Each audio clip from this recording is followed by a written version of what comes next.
Los instintos de conservación y procreación en conflicto. Saludos mis queridos amigos, Dios bendiga a cada uno de ustedes, bendita sea esta hora. En la conferencia pasada hablamos de los instintos de conservación y procreación tal como aparecen en armonía y también en distorsión. Me gustaría continuar con este tema y mostrarles específicamente cómo los dos instintos se combaten entre sí y también la distorsión particular que cada instinto causa cuando el alma está perturbada. Una distorsión resulta de adoptar una actitud específica y adherirse rígidamente a ella. Esto sucede cuando la personalidad inconscientemente considera esta actitud como una solución a las dificultades de la vida. Los diversos aspectos de la imagen idealizada de sí mismo que hemos discutido son intentos inconscientes de lidiar con la vida. Como son soluciones erróneas, necesariamente son rígidas. Cuanto más sienten que estas soluciones no funcionan en realidad, más fuerte se vuelve su impulso de hacer que funcionen. Esta reacción defensiva causa la rigidez. El crecimiento, el desarrollo, la madurez y la sanación de las fuerzas distorsionadas del alma residen en la eliminación de la pseudosolución y en su reemplazo con la verdad, que siempre es flexible y no conoce reglas. Solo esto puede proporcionar una verdadera seguridad, aunque la personalidad que pasa por el proceso siente una intensa inseguridad y angustia cuando se le pide renunciar a las pseudosoluciones. La función del instinto de conservación es mantener y salvaguardar la vida. Le interesa evitar el peligro y garantizar la seguridad. En un estado de salud y madurez, los peligros reales, no solo los físicos, sino cualquier amenaza al crecimiento saludable del individuo, son repelidos. Pero en distorsión, los peligros son imaginados y poco realistas. Cuando un ser humano se siente amenazado por no ser amado, admirado, aprobado o aceptado en sus opiniones, el peligro es irreal. En una conferencia reciente mencioné las tres principales pseudosoluciones. 1. La búsqueda del amor. 2. La búsqueda del poder. Y 3. La búsqueda de la serenidad. El error conceptual detrás de cada una es que vivir de acuerdo con los dictados de estas soluciones les ayudará a dominar su vida. En general, la distorsión del instinto de conservación lleva al alma a adoptar la búsqueda de poder. El instinto distorsionado de procreación lleva al alma a la búsqueda del amor. Sin embargo, cualquiera de estos instintos puede servir para ambos fines, ya que la seguridad, así como el placer, son necesarios en la vida. Si los instintos están distorsionados, entran en conflicto en vez de complementarse uno al otro. Por lo tanto, deben hacerse concesiones aún en el caso de las pseudosoluciones. Me gustaría ahora ser un poco más específico. Si el instinto de conservación está distorsionado, ocurre el siguiente proceso. El niño pequeño experimenta la inseguridad, ya sea por falta de amor, por falta de comprensión de su propia individualidad, por una incertidumbre general en la atmósfera o en la personalidad de los padres. Esto crea ansiedad. El niño siente una atmósfera de peligro. En ese instante empieza a funcionar el instinto de conservación. A fin de repeler el peligro, la personalidad adopta ciertas pautas de conducta interiores y exteriores por encima y más allá de las distorsiones de carácter que el instinto distorsionado de conservación normalmente conlleva. Hablé de esto en la última conferencia. Estas tendencias comprenden la agresividad, la hostilidad, el impulso de poder, una necesidad de triunfar sobre otros, competitividad y demandas excesivas. La imagen idealizada de sí mismo se creará de acuerdo con estas tendencias. Hago hincapié de nuevo en que esto no significa necesariamente que las tendencias contradictorias, como la búsqueda de amor, no estén también presentes. Asimismo, quiero repetir que lo que digo aquí es solo una descripción general. La pseudosolución tiene que encontrarse en su forma específica dentro de cada individuo que trabaja en este patchwork, ya que hay muchas variaciones posibles. Por ejemplo, La búsqueda de poder puede predominar sin ninguna agresividad u hostilidad aparente. Las posibilidades son múltiples. La integración y la autobúsqueda pueden ocurrir solo cuando estas tendencias se verifican y experimentan individualmente, tal vez en términos enteramente diferentes de los mencionados aquí. El instinto distorsionado de conservación conducirá a la pseudosolución de una búsqueda de poder con todas sus demandas, agresividad y ansia de poder. La psique piensa: si me afirmo a mí mismo y a mi poder, mi omnipotencia, mi invulnerabilidad, nada podrá sucederme. Como resultado, no me veré amenazado por los peligros de un mundo hostil que no me entiende. En contraste, el instinto distorsionado de procreación contiene el impulso del placer, el anhelo del placer supremo en todos los niveles de ser. Cuando, debido a las circunstancias de la vida, por una parte, y a limitaciones personales y perturbaciones de la personalidad por la otra, este placer no llega, la distorsión del instinto de procreación conduce a la pseudosolución de la sumisión, la obediencia, el apaciguamiento. Se supone que la búsqueda del amor resolverá todos los problemas. No ser asertivo, ceder, puede ser dañino, pues lo deja a uno abierto al abuso y está igualmente condenado al fracaso. Las personas eligen esta solución en la creencia inconsciente de que serán amadas y así recibirán placer. La tercera pseudosolución, a saber, el retraimiento, la búsqueda de la serenidad, es secundaria. Es el resultado de las dos soluciones anteriores que luchan una contra otra y desgarran a la personalidad a la mitad. Cuando la presión del conflicto interno se vuelve tan grande que resulta insoportable, se adopta esta solución secundaria y sobreimpuesta. Las primeras dos soluciones se adoptan a fin de lidiar con la vida.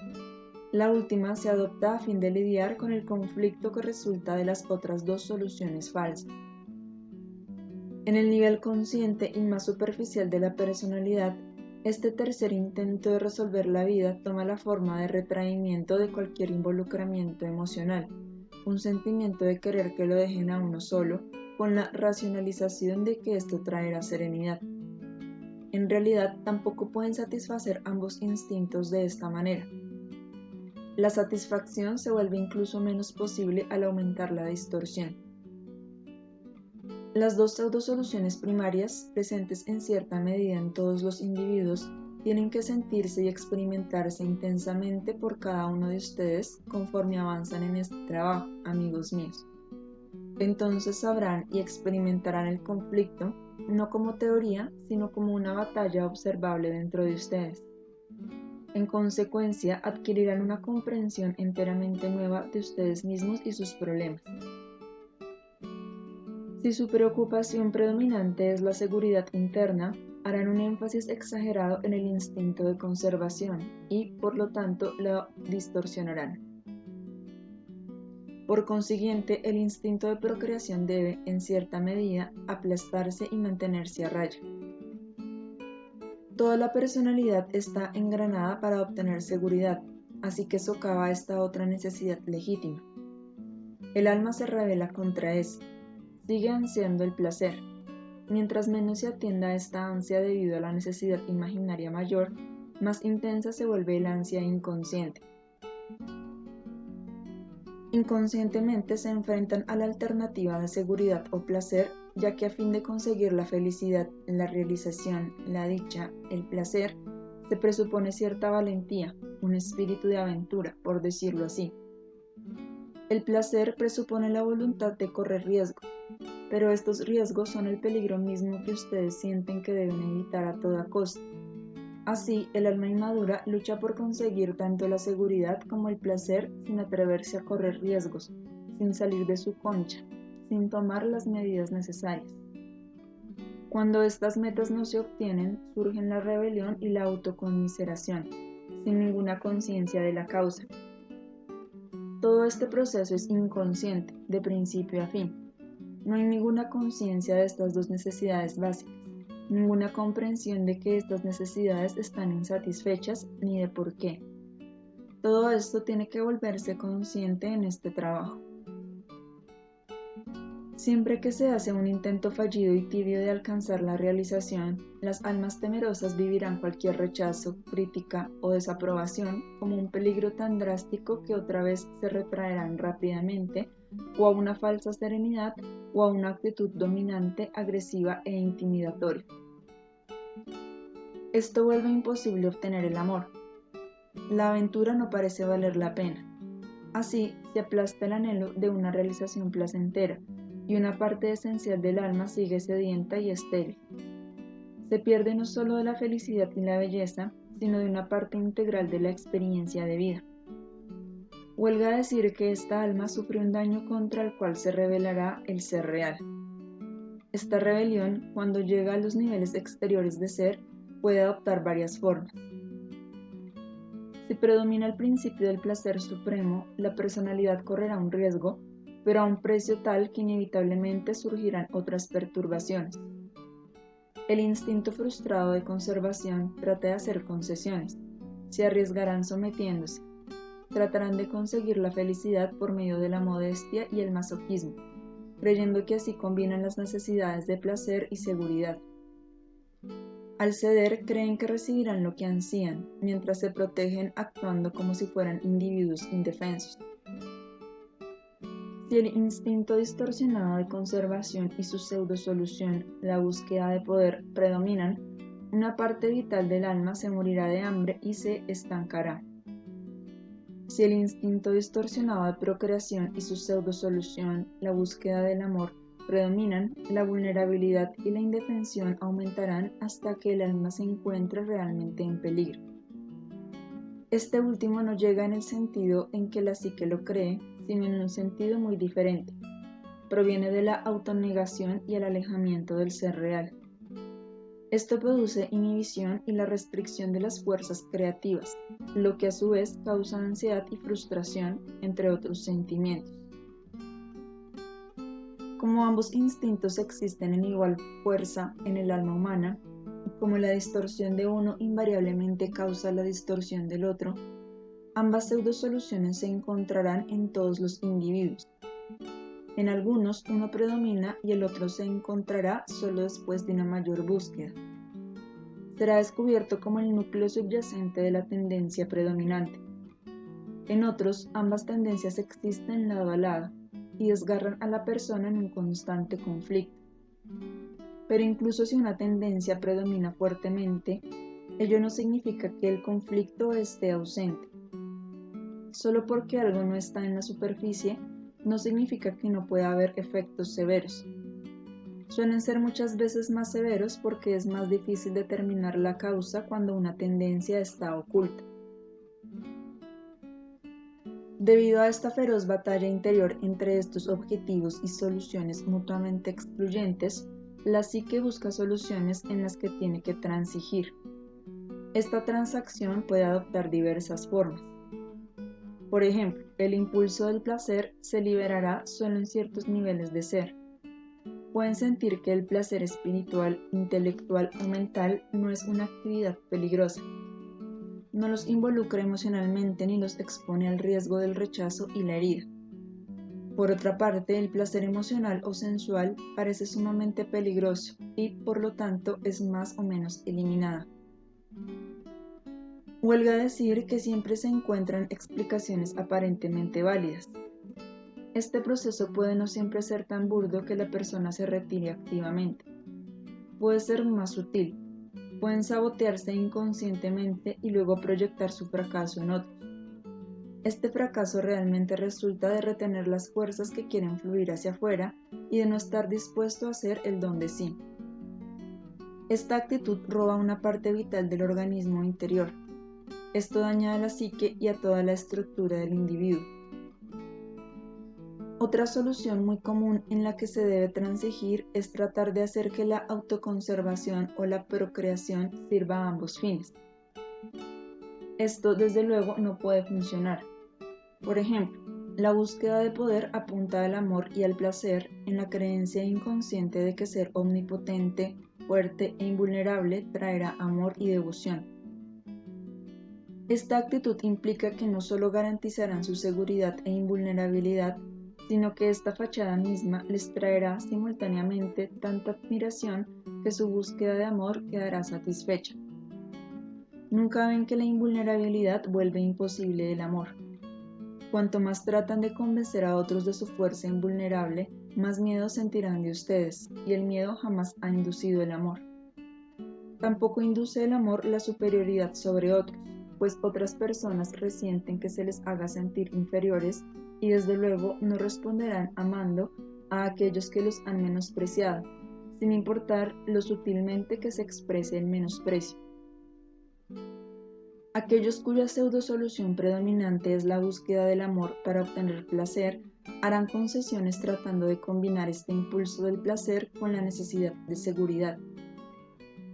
Muchas veces hasta están conscientemente convencidos de que no hay conflicto.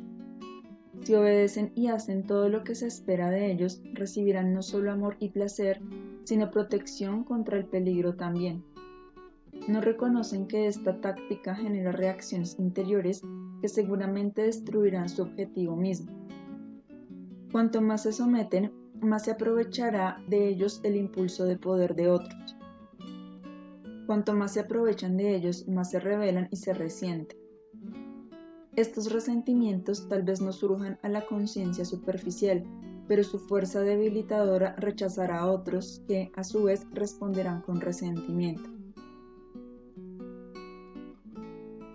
Estos son solo algunos ejemplos generales de la transacción que busca combinar las pseudosoluciones mutuamente excluyentes. Son posibles muchas variaciones más y estas tienen que ser descubiertas por el individuo. Cuídense de la evaluación rígida de que cada pseudosolución contiene solo un instinto distorsionado. No es tan sencillo como eso. Descubran cómo ustedes también tratan de satisfacer ambas necesidades con intentos que ni siquiera funcionan para una necesidad básica.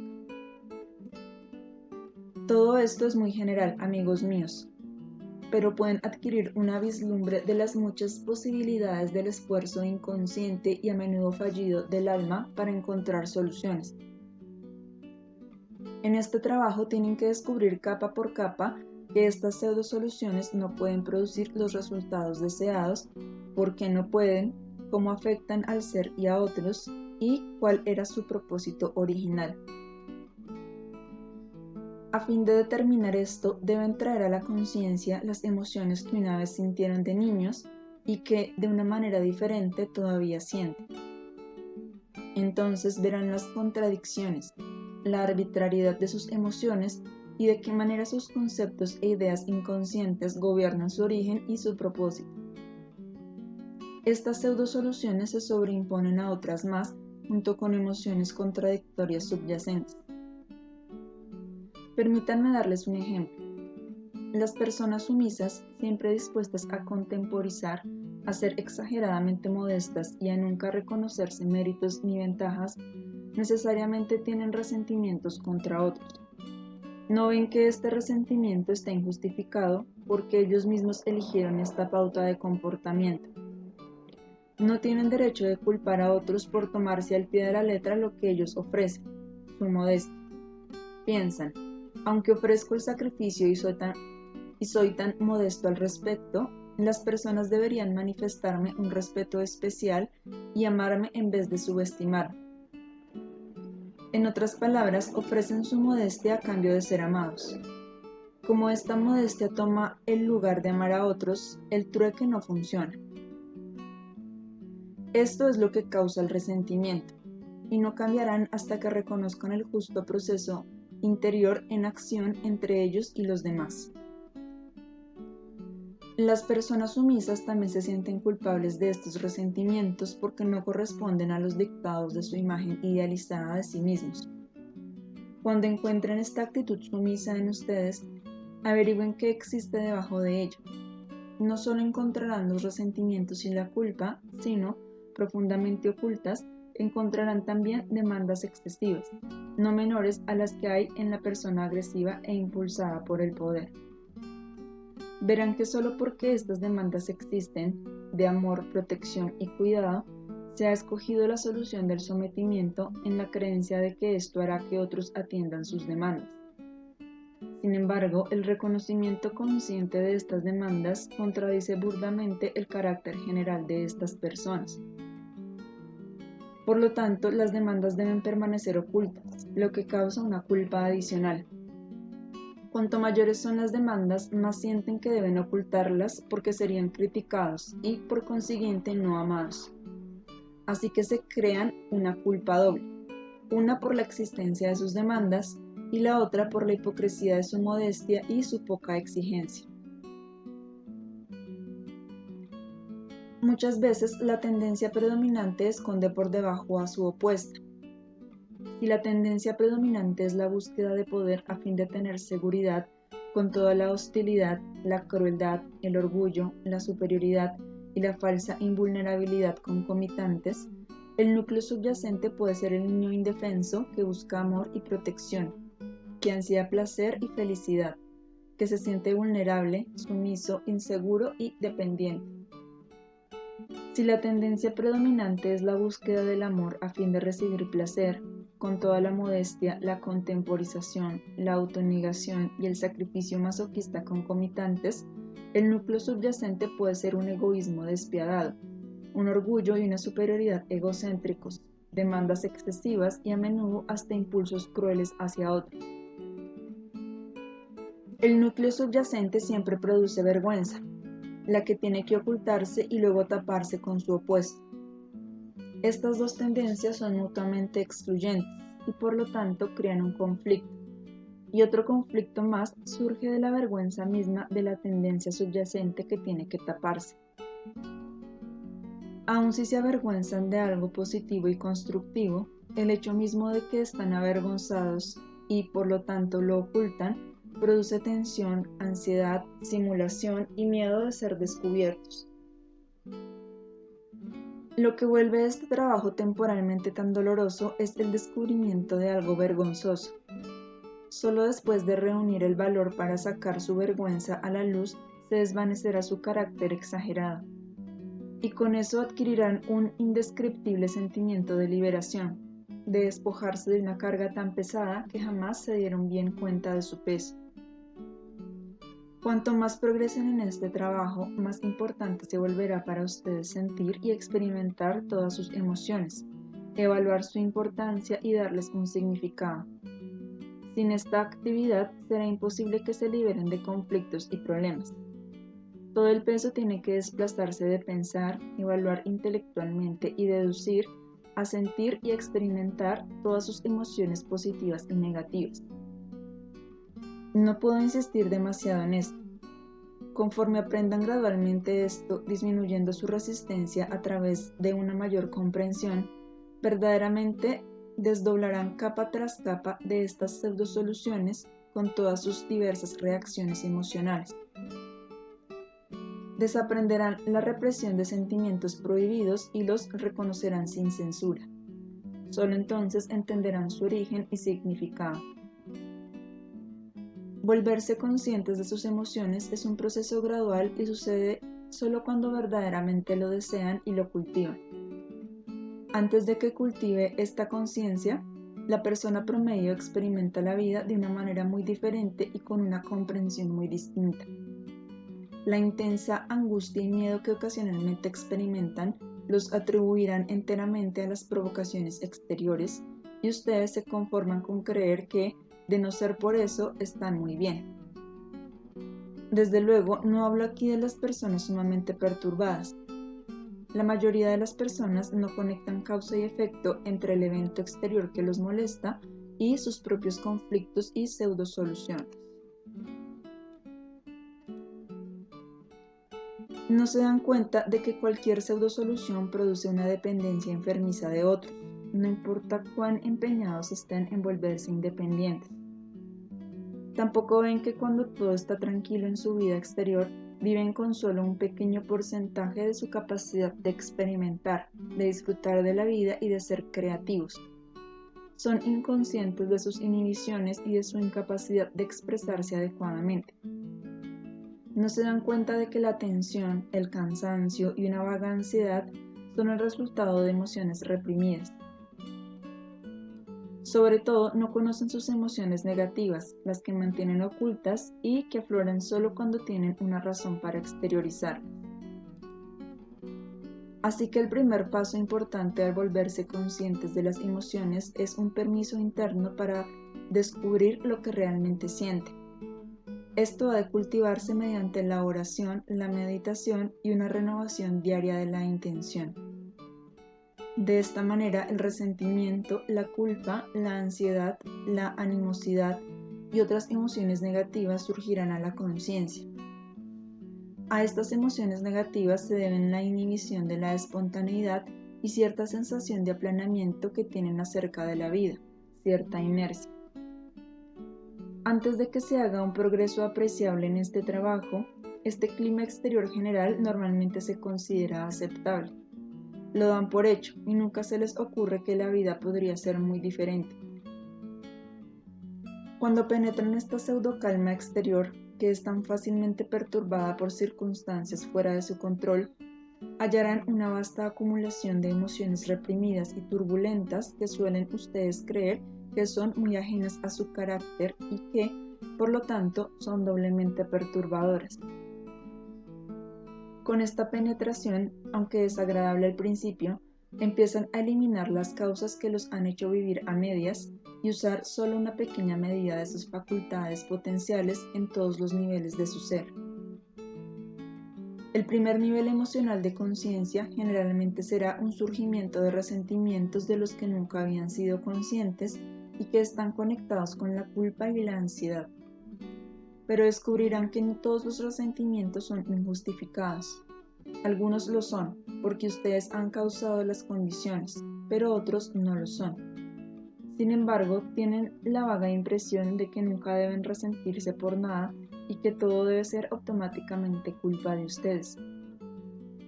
Aprenderán a distinguir, descubrirán que algunos resentimientos son comprensibles y sanos, con la condición de que quieran hacer algo al respecto en lugar de dejarlos caer en un estado de desuso. Aprenderán a afirmarse en situaciones donde antes permitían que se aprovecharan de ustedes. Cautelosamente al principio detendrán este proceso. Se percatarán de que otros resentimientos son totalmente infundados. No pueden establecerse reglas. Ustedes mismos conocerán la verdad sin asomo de duda una vez que tengan el valor de dejar salir sus represiones. Esto les dará la capacidad de afirmarse y, en caso necesario, adoptar una agresividad sana que es totalmente diferente de la distorsionada. Así empezará a tener lugar un equilibrio interior correcto. Dejarán de ser interior o exteriormente agresivos cuando ello no se justifique, y serán agresivos cuando esto sea sano y constructivo. Un desequilibrio siempre causa otro. Así pues, establecer el equilibrio proviene de hacer frente a la verdad y cambiar siempre que sea posible. Este equilibrio nuevo llega automáticamente y no es alcanzable por medio de acciones exteriores deliberadamente iniciadas.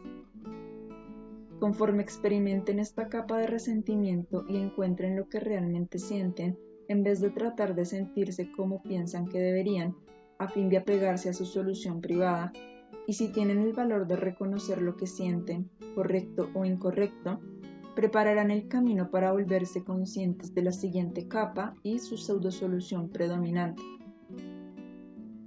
También encontrarán otros mecanismos de defensa. Encontrarán los componentes principales de su imagen idealizada que comprenderán tal vez las tres tendencias. Solo después de que exploren esto llegará a su conciencia emocional el núcleo subyacente de su problema, desatendido y vergonzosamente cubierto. Entonces experimentarán estas emociones. Este es un proceso doloroso, amigos míos. Quiero decirles a todos los que hacen este trabajo que no evadan el dolor porque es sano e indispensable para eliminar su dolor de una vez y para siempre. Sin transitar por este camino, persistirá en su alma y los dañará, lo sepan o no. La libertad y la felicidad, la seguridad, la maravilla de la experiencia de la vida serán plenamente suyos solo si tienen el valor de atravesar esto. Entonces y solo entonces entenderán cuánto vale la pena este proceso. Sabrán entonces que evadir la cuestión era una política del avestruz que nunca eliminó el dolor profundo que había dentro de ustedes. Al sacar el dolor, lo perderán. Al mantenerlo bajo llave y taparlo, siguen sufriendo. El valor de atravesar este dolor, que pueden encontrar en varios niveles, así como en el núcleo, tiene que experimentarse. La vida y este patchwork los ayudarán si así lo deciden. También les llegará ayuda a través de acontecimientos externos que enfocarán su atención en los factores internos causales. Su voluntad interior de atravesar su dolor debe cultivarse siempre de nueva cuenta. La voluntad interior de enfrentarse a la verdad que hay en ustedes, independientemente de que sea desagradable o poco halagadora, debe renovarse siempre. Esto les dará la fuerza para tener éxito. Les ayudará a seguir adelante en el crucero más decisivo cuando la tentación de darse por vencidos siempre es más fuerte. Continúen, persistan y perseveren. Este es mi consejo, amigos míos. También les aconsejo que se pregunten cuál es su actitud hacia este trabajo. Cuando alcanzan ciertos puntos dolorosos, ¿cuáles son sus reacciones al trabajo, a ustedes mismos, a las personas que los ayudan, a toda la idea como tal? Puede haber muchas maneras de reaccionar. Y ahora, amigos míos, ¿tienen preguntas que hacer? Pregunta. Me gustaría hacer algunas preguntas sobre las 3 distorsiones cuando están simultáneamente presentes en una persona. ¿Se alternan en el tiempo? ¿Cómo funciona eso en la personalidad? Respuesta. Acabo de explicar eso. ¿Exactamente qué no te quedó claro? Pregunta. Entiendo que las personas que son internamente sumisas, por ejemplo, pueden tener un impulso de poder subyacente y viceversa. Si esto llega a ser insoportable, establecen una serenidad falsa retrayéndose de la vida. Pero lo que me gustaría saber es cómo funciona esto cuando 2 o las 3 tendencias se alternan. Cuando una persona es sumisa en una ocasión, dominante en otra y retraída en otra más, tal vez fluctúan siquiera momentáneamente. ¿Por qué sucede eso? Respuesta. Sucede porque estas son pseudosoluciones y, por lo tanto, no funcionan. Pueden funcionar ocasionalmente hasta cierto grado, si la vida y otros concuerdan con ellas. Pero si la vida presenta ciertos obstáculos que no permiten que una de estas pseudosoluciones funcione, entonces se puede recurrir a las otras e investigarlas, por decirlo así. Tomemos un ejemplo. Digamos que un hombre tiene un impulso de poder predominante. Se ha asociado con muchas personas sumisas que le responden favorablemente. Esta solución entonces parece funcionarle. Así, el impulso de poder es predominante. Digamos que una persona muy importante de la que él depende también tiene un impulso de poder predominante. Entonces es posible que una persona relativamente sana no le responda con sumisión. Una tercera posibilidad es que incluso la persona más sumisa llegará a un punto en que se revelará exteriormente. Solo se puede ir hasta cierto punto y no más allá, ya que la persona sumisa también tiene aspectos de poder agresivo. Así pues, la solución del poder superior ya no funciona. A fin de conseguir lo que quiere y piensa que necesita, el individuo recurrirá a su sumisión. La misma persona que generalmente tiraniza a otros se volverá entonces muy sumisa. Así es como las personas tratan de gratificar sus necesidades de seguridad, amor y aprobación incondicional. Me atrevo a decir que todos ustedes han observado esto con frecuencia. Todos conocen a la persona que se encoge frente a sus superiores, frente a aquellos que realmente son, o los demás imaginan que son, personas más fuertes, pero que es despiadadamente tiránico hacia los más débiles. Esta es una manifestación típica de cómo se alternan estas soluciones, de acuerdo con la necesidad y la situación. ¿Está claro? Comentario. Creo que sí. Entonces se vuelve una cuestión de aferrarse a un clavo caliente. Comentario. Correcto. Mira, cualquier pseudosolución siempre es agarrarse de un clavo caliente, porque el niño que busca soluciones para lidiar con un mundo aparentemente hostil y aterrador no está equipado para encontrar la solución real.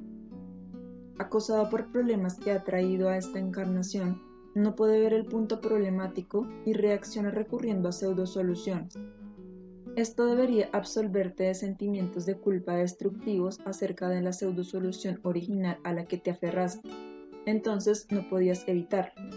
Pero ahora, de adulto, asumirás la responsabilidad total, sin ninguna culpa destructiva, de mantener las simulaciones que siempre están ligadas a las pseudosoluciones. Y esto a su vez te ayudará a liberarte de ellas. Pregunta. En un niño relativamente bien integrado, ¿cómo se manifiesta la imagen idealizada de sí mismo en contraposición al ser real? ¿Hay una fusión continua sin que se construya una fuerte personalidad de máscara? Respuesta. Desde luego, cuanto más sano es el ser humano, más débil es la imagen idealizada. Puede manifestarse entonces solo en las áreas de personalidad perturbadas y en menor medida. Siempre será contrarrestada por la manifestación más fuerte del ser real. Como no existe un ser humano que esté enteramente libre de distorsiones internas y perturbaciones del alma, todo el mundo tiene una imagen idealizada de sí mismo. La fuerza de las obstrucciones determina la fuerza de la imagen idealizada y en esa medida el niño, y también el adulto, por cierto, se enajena del ser real y trata de convertirse en la imagen idealizada. Cuanto más fuertes sean los conflictos internos, más fuerte será la diferencia entre el ser real y el ser idealizado. En la persona relativamente sana, la diferencia no será tan notable ni tan incongruente. Las demandas y las normas del ser idealizado serán menos severas. La vida de deseos de las fantasías siempre es una buena indicación de la imagen idealizada y sus pseudosoluciones. La fantasía proviene de los propósitos y necesidades predominantes de la psique. Como la mayor parte de los adultos sueñan despiertos de una manera o de otra, esto podría servir como material adicional de búsqueda.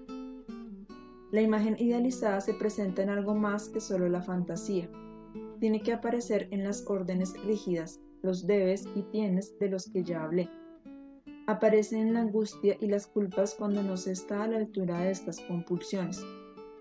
Aparece en ciertas expectativas del ser y de otros. Pero todo esto puede encontrarse y verificarse solo después de un trabajo extenso.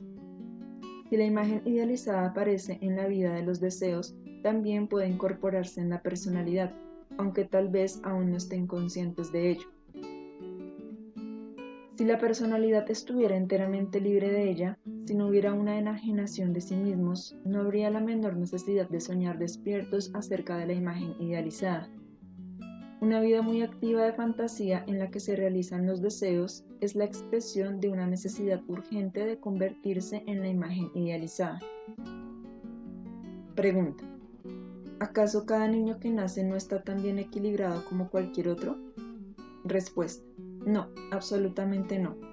Traen con ustedes los problemas y conflictos de su vida anterior que no han resuelto. Sus circunstancias de vida y su ambiente han sido escogidos, tal vez por ustedes mismos, para resolver de la mejor manera estos problemas aún irresueltos. No solo varía con cada persona el desarrollo espiritual general, sino que también hay variaciones en los conflictos y su intensidad. Pregunta. Hubo dos preguntas la vez pasada. Una de ellas quedó sin respuesta por falta de tiempo, y la segunda parece no haber sido respondida satisfactoriamente. Están relacionadas. Una tiene que ver con la posibilidad de que los resentimientos y la indignación desemboquen en un estado de apatía. La otra se refiere a la validez de la indignación honesta o resentimiento justificado. Creo que respondió usted a ambas esta noche. ¿Podría añadir algo más? Respuesta. Eso se respondió en la conferencia de esta noche. Dije específicamente, por ejemplo, que las personas sumisas, así como las que buscan una falsa serenidad, no pueden ni siquiera permitirse ser conscientes de una indignación que esté muy justificada y deba expresarse. Las injusticias o las provocaciones se denunciarán sanamente una vez que la personalidad alcance la salud interna a este respecto.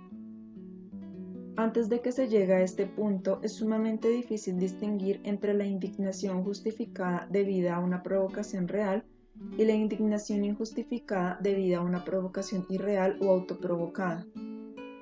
Solo el trabajo extenso en este camino los traerá finalmente al punto en que sepan sin asomo de duda, sin titubeo ni culpa, sin ninguna necesidad de contar con aliados que les confirmen que tienen la razón, cuándo afirmarse y cuándo no. Actuarán libremente porque eligen hacerlo, y lo harán sin compulsión interna en cualquiera de las dos direcciones.